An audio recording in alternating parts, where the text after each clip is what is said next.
জামার সাইডের সেলাই বারবার ছিঁড়ে যায়, তাহলে ভিডিওটা স্কিপ করবেন না।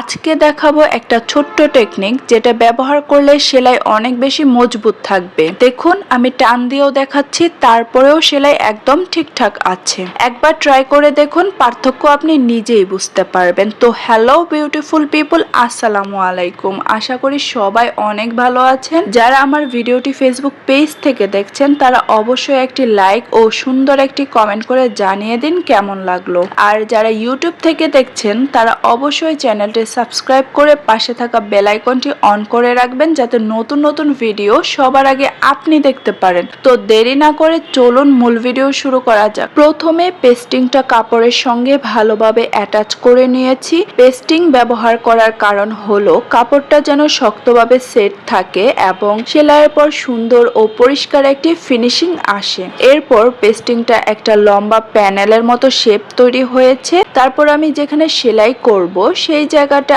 আগে থেকেই কলম দিয়ে হালকা করে মার্ক করে নিয়েছি। এতে সেলাইটা একদম সোজা হয় এবং দুই পাশ সুন্দরভাবে একসঙ্গে অ্যাটাচ করা যায়। এরপর আমি একটা সেলাই করে নিয়েছি।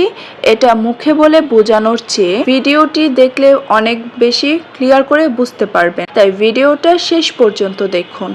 আপনাদের সুবিধার জন্য আমি একটু জুম করে দেখাচ্ছি। সেলাই করার পর দেখতে ঠিক এই রকমটাই হবে। আমি বারবার কাছ থেকে দেখাচ্ছি যাতে ফিনিশিংটা ভালোভাবে বুঝতে পারেন, কারণ দূর থেকে অনেক সময় ছোট ছোট বিষয় পরিষ্কার বোঝা যায় না। আর যারা শুধু ভিডিও দেখে পুরো প্রসেসটা বুঝতে পারছেন না, তাদের জন্য আমি একটু বিস্তারিত বলেও বোঝানোর চেষ্টা করছি। কতটুকু বোঝাতে পারছি জানি না, তবে যতটা সম্ভব সহজ করে বলছি। আশা করি বুঝতে কোনো সমস্যা হবে না আপনাদের। জামার সামনের আর পিছনের অংশ জোড়া দেওয়ার পর মাঝখানের যে পয়েন্টটা থাকবে ঠিক সেই বরাবর পেস্টিং এর প্যানেলটা বসিয়ে নিব। তারপর এক পাশ থেকে সেলাই শুরু করে মাঝ পর্যন্ত আসব, তবে খেয়াল রাখবো একদম মাঝখানের অংশে কোনো সেলাই দেব না। এক পাশের কাজ শেষ হলে অন্য পাশটাও ঠিক একই নিয়মে সেলাই করে নিব।